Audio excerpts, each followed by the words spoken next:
Hello दोस्तों, कैसे आप सब। उम्मीद करता हूँ खैरियत से होंगे। मैं एमएम अली आप सभी का Haidari study point YouTube channel पे वेलकम करता हूँ। सीटेट जुलाई सन 2024 के लिए उर्दू के सिलेबस के मुताबिक कंप्लीट क्रैश कोर्स आप लोगों को प्रोवाइड कराया जा रहा है। हमने अब तक 5 क्लासेस आप लोगों को दस्तयाब कराई हैं, जिसमें उर्दू पेडागोजी के most important topic language learning and acquisition यानी जबान की आमोजिश और हुसूल याबी को भाषा अधिगम और अर्जन को तफसील से डिस्कस करा दिया और उससे मुतालिक इम्पोर्टेंट एमसीक्यूज जो कि सीटेट में पूछे जा चुके हैं वो भी हल करा दिए। आज की हमारी क्लास नंबर 6 में हम एक और अहम टॉपिक जिसका नाम है तदरीस ज़बान के उसूल व तरीके यानी कि principles and methods of language teaching को डिस्कस करेंगे।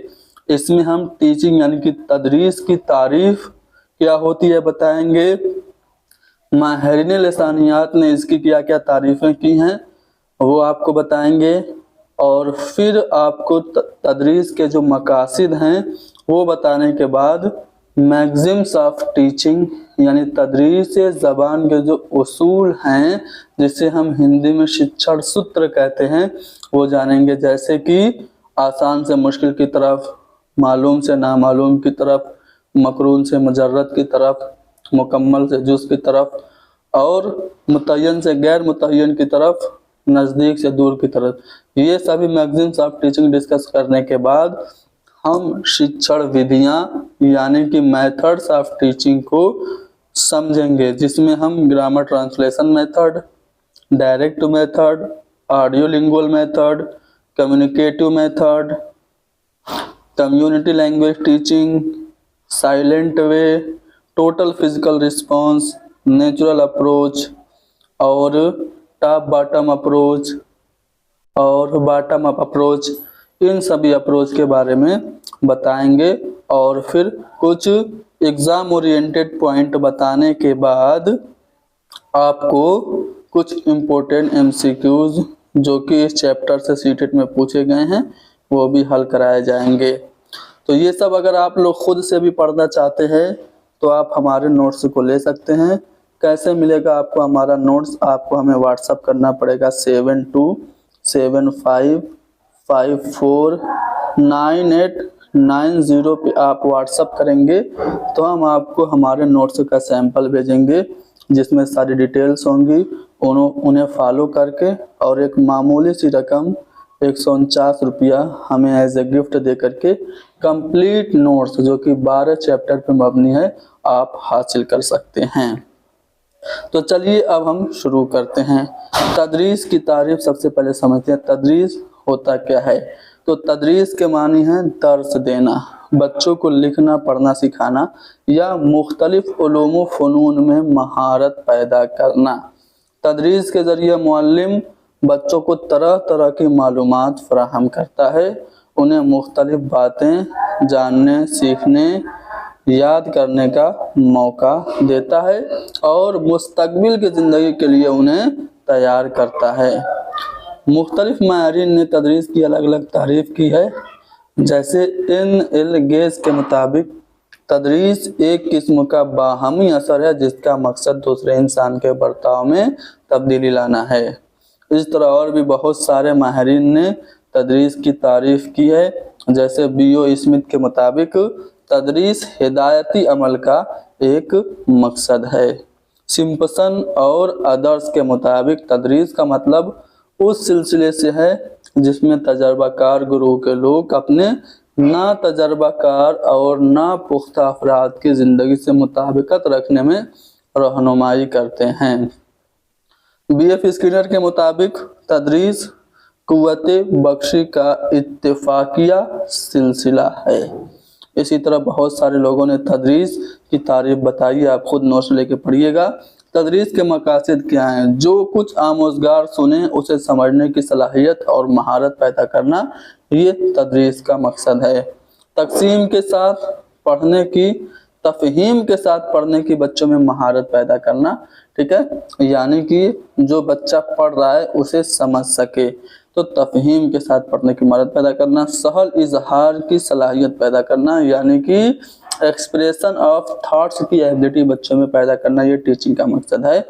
साथ ही साथ तख्लीकी सलाहियतों को, क्रिएटिव जो एबिलिटीज हैं बच्चों की, जो सृजनात्मक कौशल है उसे बढ़ाना, जबान के मुख्तलिफ इस्तेमाल पे कंट्रोल करना और मुल्क कौम गिरदो पेश के तई हसासियत पैदा करना, ये सब तदरीस के मकासिद हैं।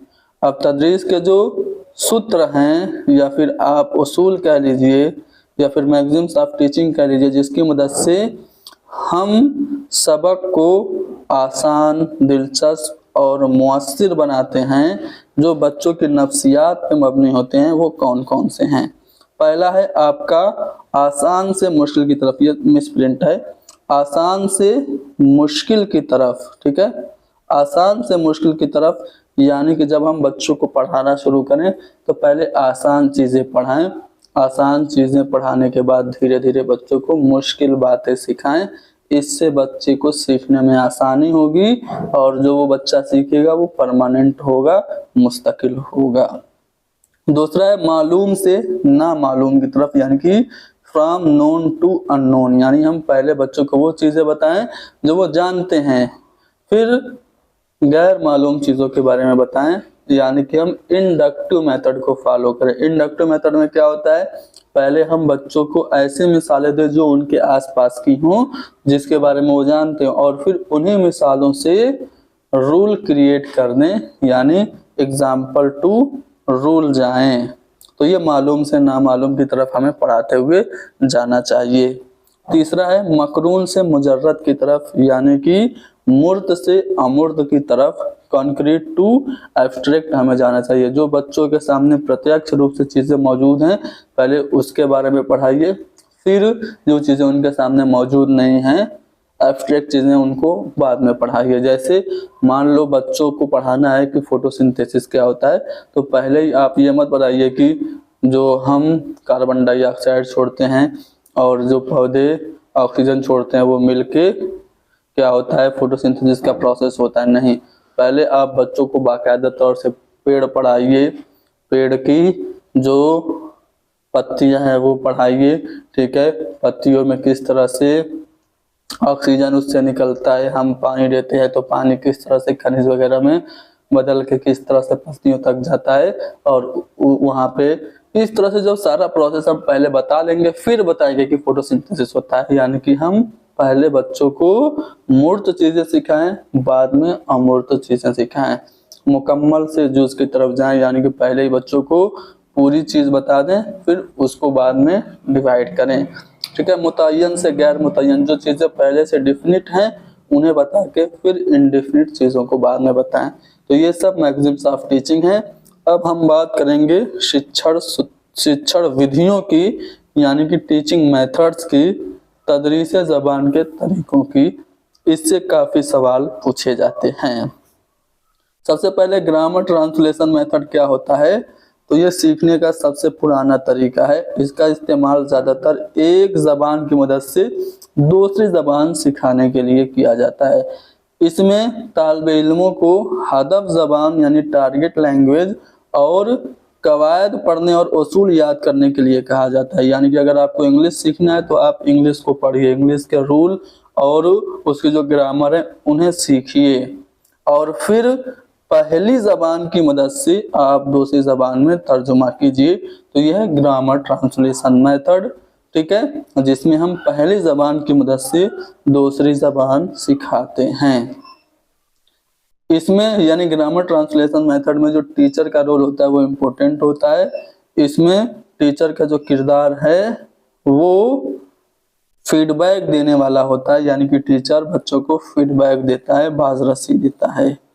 उसके बाद डायरेक्ट मेथड यानी कि रास्त तरीका क्या होता है, ये काफ़ी बार पूछा जा चुका है।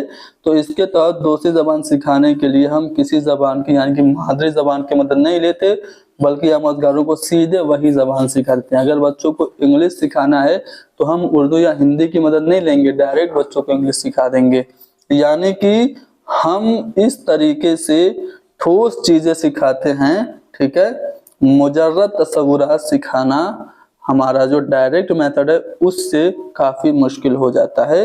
ये जो डायरेक्ट मेथड है आमतौर से फर्स्ट लैंग्वेज सीखने में हेल्पफुल होता है।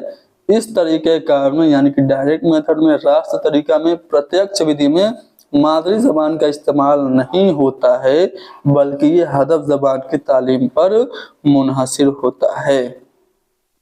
तीसरा जो मेथड है वो ऑडियो लिंगुअल मेथड यानी कि समई लिसानी तरीका है। इस तरीके के तहत बातचीत और मुकालमा के जरिए कन्वर्सेशन के जरिए जबान सिखाई जाती है। टीचर किसी पैसेज को बुलंद आवाज में पढ़ता है या फिर टेप रिकॉर्ड की मदद से सुनाता है और फिर तलबा की हुसूलियाबी की जांच करता है। तो ये ऑडियो लिंगुअल मेथड। इस मेथड में जो जबान की चारों महारतें हैं, सुनना, बोलना, पढ़ना और लिखना, वो डेवलप होती है ऑडियो लिंगुअल मेथड से। अगला जो मेथड है वो है बाइलिंगुअल मेथड यानी कि जू लिसानी तरीका, द्विभाषी विधि। तो ये तरीका मादरी जबान में पहले से हासिल शुदा जबान की महारतों के इस्तेमाल की वकालत करता है ताकि हदफ जबान सीखने में रवानी और दुरुस्तगी पैदा हो सके। अगला है गुफ्तगू का तरीका। तो ये तरीका बातचीत पर मबनी है। जैसे सुन सुनकर हम पहली जबान सीखते हैं वैसे ही दूसरी जबान भी सीख सकते हैं। ये तरीका गुफ्तगू का तरीका कहलाता है। इसमें टीचर का रोल एज ए फैसिलिटेटर होता है। तो स्ट्रक्चरल मेथड क्या होता है? साख्तियाती तरीका। तो ये जबान सीखने का ऐसा तरीका है जो सीखने वालों को, आमोजगारों को जुमलों की साख्त या पैटर्न पर अबूर हासिल करने में मदद करता है। यानी कि जो बच्चे होते हैं वो सेंटेंस का स्ट्रक्चर समझते हैं साख्तियाती तरीका से, स्ट्रक्चरल मेथड से। यह जबान सीखने की बुनियादी महारत को बेहतर बनाता है और सीखने वाले की बोलने की आदत को भी ये दुरुस्त करता है। और भी बहुत सारे तरीके हैं, आप लोग खुद से पढ़िएगा, ठीक है। जो इम्पोर्टेंट है वो है कुल जिस्मानी रद्द अमल यानी कि टोटल फिजिकल रिस्पॉन्स। इसमें क्या होता है?